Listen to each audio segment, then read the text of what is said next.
Je m'appelle Orphée et j'ai 11 ans. Avant que mes lèvres ne se ferment, voici mon histoire. Il y a 3 ans, je vivais avec mes parents et mes 2 frères.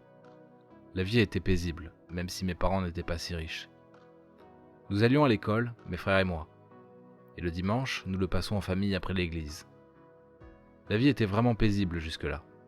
Puis nous avons entendu des cris de partout. Le village était en feu. Tout d'un coup, plusieurs hommes armés sont entrés chez nous. Ils ont pris mon père de force et l'ont attaché. Pendant que mes frères et moi criaient, l'un d'eux a pris ma mère. Il a déchiré ses vêtements et pendant ce temps, ma mère criait et nous demandait de partir dans notre chambre.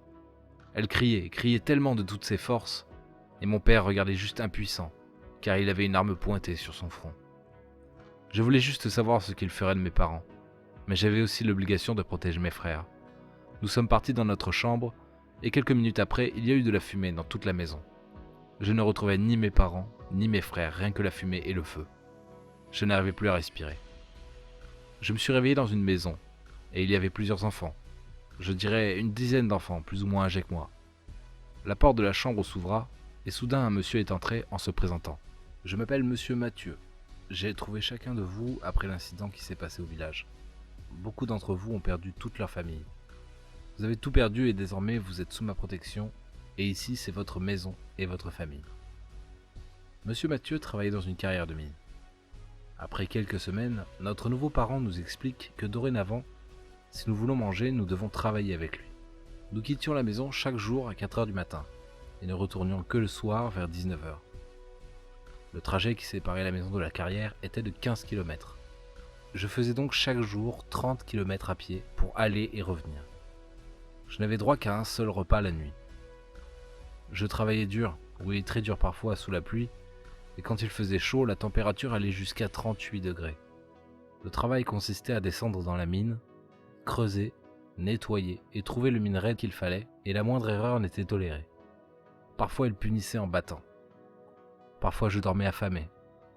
Mais je n'avais pas d'autre choix que de payer ma dette et d'assurer ma survie. Mais les conditions dans lesquelles je travaillais étaient très difficiles. Certaines nuits, je n'arrivais pas à dormir. Je faisais des cauchemars et d'autres nuits, j'avais juste froid, ou même la fièvre, mais avec Monsieur Mathieu, la maladie n'était pas une excuse. Malade ou pas, j'étais obligé de travailler. 2 ans après, je suis tombé très malade. Au début, c'était juste des maux de tête. Ensuite, la fièvre et la toux. La toux devenait de plus en plus forte, que j'en avais mal au torse. Je n'avais plus la force de me lever pour aller à la mine.